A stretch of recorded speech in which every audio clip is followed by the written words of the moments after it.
Welcome to the Deep Dive. Today we are leaving the world of conventional thought way behind. We're going to explore a truly extraordinary path of spiritual initiation. We are. We're diving into the journey of Geneie Everett, who was a critical care nurse back in the 1980s, and she hit a wall. Completely burned out, disconnected, and desperate enough to just walk away from her entire career, all in search of, well, authentic healing. And this dive is drawn right from the notes of Shaman Jon Rasmussen. He chronicled her whole decade-long quest, which leads to this incredibly specific Native American initiation called the Seven Feathers. Right. So this isn't just a story about someone, finding themselves. It's a detailed map of what can happen when you demand your true life purpose and the universe actually answers back. And our mission today is really to unpack that process for you. We want you to see how this kind of profound redirection can happen and how guidance can show up in the most unconventional ways. It really is unconventional, and it all kicks off at an absolute low point. Geneie is out in the high desert of Santa Fe, totally broken. Yeah, she throws herself onto the ground in what she literally called a temper tantrum. And she demands answers from her grandmothers. She says, "Show me the path of my life work, or I will end my journey here." I mean, that is a moment of profound crisis, and what's so fascinating is the immediate response. It's not a thought, it's physical. Within days of that prayer, she starts waking up. And not just, occasionally. No, every single morning, exactly at 4 a.m. She has no idea why. But this pattern, this was the silent ignition. It was starting a process through maybe the most unlikely person in her life. Okay, let's unpack this, because the messenger is maybe the most surprising part of the whole story. The agent to her initiation was her aunt, and the way Geneie described her. A smoker, a truck driver type. Exactly. Someone who seemed completely, utterly disconnected from Genie's world of spirituality or medicine, but the universe chose her. And that right there tells you something. The spiritual realm just bypasses our neat little boxes about who is qualified to deliver a message. And the whole initiation starts with this bizarre series of phone calls. For months. Always from the aunt. Always with these cryptic demands. They were riddles, really. The aunt would call up and just demand, what does 7 mean? And Geneie, she's trying to think her way through it. She's applying her intellect. She offers up ideas like the 7 chakras or the 7 cardinal directions. The 4 compass points, plus Earth, the heavens, and the center where it all comes together. But that was just Geneie trying to rationalize something that was completely irrational, and the questions just got weirder. Yeah, the aunt calls back asking about a nursery rhyme. Something to do with a feather. Geneie has no idea.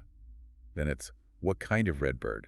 The aunt even said she thought the guides might be asking for a parrot. I mean, it's almost comical. But this went on for weeks, and it was putting a huge strain on the aunt, until finally the call comes. The aunt is just exhausted. And she has the full list. 7 red feathers, 1 blue stone, 1 black stone, and 3 white stones. But it's the realization that's so stunning. The aunt tells Geneie, I need to sleep. You've been waking me up at 4 a.m. every morning, demanding I get you all this stuff. Geneie is floored. She's like, I never called you. But the aunt is completely insistent. She said the grandmothers were speaking through her. And she could hear them giggling, distinctly giggling when she finally got the list right. That little detail. It's so humanizing. It shows the universe answering a desperate prayer with a bit of a sense of humor. So the aunt drives from Albuquerque to Santa Fe, and when she gets there, Geneie sees this undeniable physical change in her. This rough, truck-driving woman. Her skin looked smooth and healthy. Geneie said she had almost a halo around her, a glow. She looked beautiful. And then, with zero instruction, she just perfectly smudges Geneie right there in the courtyard. She was a purified vessel. An activated messenger. The aunt even said she was seeing visions the whole drive up, red feather fans, flashes of blue light. She hands over a box of feathers and stones, but Geneie feels nothing from them. And that's the key. The aunt confirms it. She says those aren't important. This set the stage. It confirmed that the process needed objects with authentic power. And those objects began to arrive with this impossible synchronicity. It started exactly 10 days later on December 20th. It's like a clock started ticking. 10 days after her aunt's visit, Geneie is at a holiday party. She tells the story, but as if it were her aunt's story, not her own. A woman there immediately comes up to her. And gives her the first macaw feather, a beautiful red and blue Green-Wing Macaw feather. Now, for anyone listening who's a skeptic, you might think, okay, that's a coincidence. Sure, but then, within the next 10 days, 5 more nearly identical macaw feathers are gifted to her. All by different women, in situations that were totally unrelated. The collection was happening at this impossible supernatural speed. And it wasn't just physical, it was woven into her dreams, into her visions from childhood. Right, there's the snake dream. She's got 4 feathers laid out, trying to figure out what's next. That night, she dreams about a small black snake. A figure from her childhood healing visions. Yes. And in the dream, it swallows her arm. The snake is hungry. She actually negotiates with it. Instead of eating your dog, Jackson, the snake agrees to eat a pork roast. And the very next morning, a Sunday, Geneie goes to her mailbox. And there's the 5th feather. The 6th one was even stranger, a carefully wrapped box just addressed to Geneie, Santa Fe, Don Jose Loop.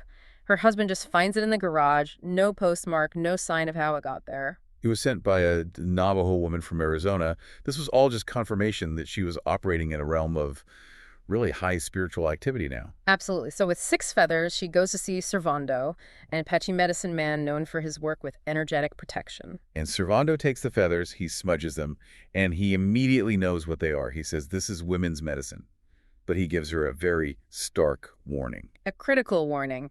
He says that once a light has been identified, meaning a healer like Geneie announces herself on the spiritual plane, the dark rushes in to interfere. He's basically describing spiritual warfare, an energetic defense.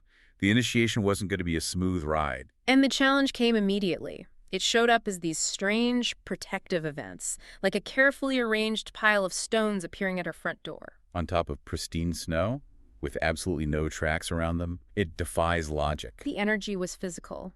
Servando confirmed that her dog Jackson, the one saved in the dream, he lay right down on those stones. He was taking the hit for her, absorbing the negative energy. But the energy transfer didn't stop there. Geneie got incredibly sick, something like pneumonia or even tuberculosis. And then, almost overnight, as she starts to get better. Her other dog, Nina, gets desperately ill. It was a clear transfer of the illness. And this just underscores the huge energetic cost of what was happening. It was not a game. Right. With all of this happening, Geneie clearly needed to understand who she was on a much deeper ancestral level. Servando sends her to a new guide, a Lakota woman named Paula, who takes one look at Geneie and insists she has a tribe carried in her DNA. Even though Geneie didn't look the part, Paula just knew that this process had to be rooted in her ancestry. And Geneie finally recalls her great-grandmother saying they were part of the 7 Cherokee tribes. She always used to say, it only takes 1 drop of blood. Paula's guides pinpointed the Choctaw tribe, and Geneie was able to confirm it. Choctaw and Chickasaw lineage from her grandfather. Her DNA had basically been activated by the whole process. It's incredible. Now, before Geneie went to see Paula, Servando had actually offered her the 7th feather. And she refused it. She knew it was wrong. Why? Because the other 6 had all come to her through the hands of women. She was following the pattern. When she gets to Paula's, the danger is still very real. Paula knows right away that the 6th feather, the one from the Navajo woman, it needs to be purified, urgently. And there's a reason Paula was the one to help her. There were deep karmic ties at play here. A whole backstory. Geneie had done a past life regression with a Celtic shaman, and it revealed that in a past life, she was a medicine woman whose specific medicine was grieving. And Paula, in that same lifetime, was a warrior who had ignored Genie's warning and died from it. So Paula wasn't just a guide. She was there to pay a karmic debt, to make sure Geneie completed her path safely this time. This is why it was all so high stakes. The teachings kept coming. At a powwow, Geneie started crying when they asked her to dance. She felt like an imposter. And Paula addressed that directly by sharing a really important prophecy from the ancestors. The prophecy said that the medicine people who would lead this new awakening would be the 7th generation, and they would not necessarily be full-blooded. Because, Paula explained, the full-bloods were often too sick. She mentioned things like alcoholism. They were too burdened to carry the full weight of the medicine. The path was for those with the activated DNA, no matter what they looked like. And that realization is what paved the way for the final test in the sweat lodge. Led by Ray, Paula's husband, a very strict man whose own teacher was Servando. So the power in that space was immense. And you could feel it immediately. Ray had to stop the sweat lodge because Genie's Choctaw ancestors just entered the space and demanded to take over. Which created a massive energetic conflict. Ray's own spirit guides were past enemies of the Choctaw. The clash was so intense, Ray had to stop everything. He reluctantly let Genie's ancestors proceed, but he warned her. He said, They have a final test for you. So Ray tells her to hold her feathers. He brings in this massive, glowing, red-hot rock. Geneie said she could see the outline of a buffalo glowing in the heat. And for the ultimate test, Ray tells her to lay her irreplaceable macaw feathers right on top of that searing hot rock. She was sure they'd just vaporize, that her whole journey would end right there. But they were completely unharmed. Not even a scorch mark. And Ray knew immediately. He said tobacco and the pipe, those weren't her medicine. The feathers themselves were the sacred tool, protected by her lineage. The test was complete. Her path was confirmed. And now the grandmother started directing her on a global scale. She's told to travel with her feathers and ends up in New Zealand for her husband's work. And the confirmations just keep coming. A man just walks up to her and gifts her an ancient Maori weapon, a patu. He says a Maori shaman told him to give it to a woman arriving from the west. It was a confirmation that her activation, her medicine, it transcended any single tribal boundary. It was universal. And it was in New Zealand that the central message of her new path finally came through. A woman was channeling for her. And the grandmothers came through, rocking and giggling again, and they delivered the mandate. It's not about physical medicine anymore. That's an old memory now. Your medicine is about healing the soul and the heart. And that connects everything. It's why she had to leave being a critical care nurse. She wasn't meant to mend bodies. She was meant to mend spiritual trauma. So to fully understand the tools she'd been given, she sought out a man named Joseph in the Procure Pueblo. And Joseph gives her the final piece of the puzzle, the meaning of the macaw. He says bird tribes are messengers between worlds, but macaws are the ambassadors. They have voice. Their intelligence is like the highest order. And the colors of the feathers confirmed her new mission. Red is the first chakra. It's about being grounded. But blue. Blue is the fifth chakra, the throat. Speaking your truth, storytelling. The message was crystal clear. You cannot stay a student forever. It is your responsibility to talk it as well.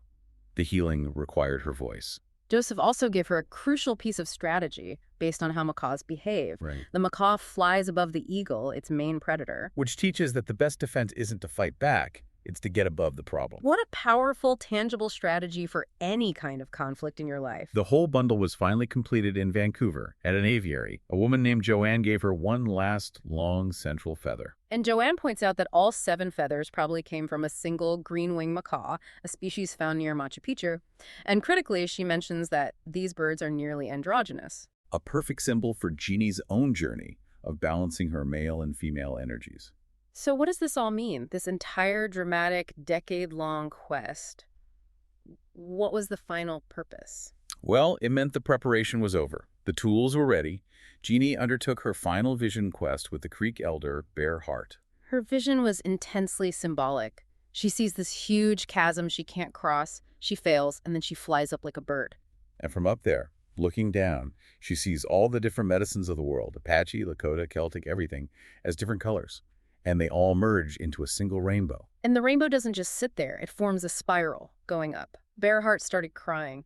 He told her he had witnessed the exact same vision and that she was now on the lonely path. The path that integrates all the medicines into one. The very last step was to make the physical tool.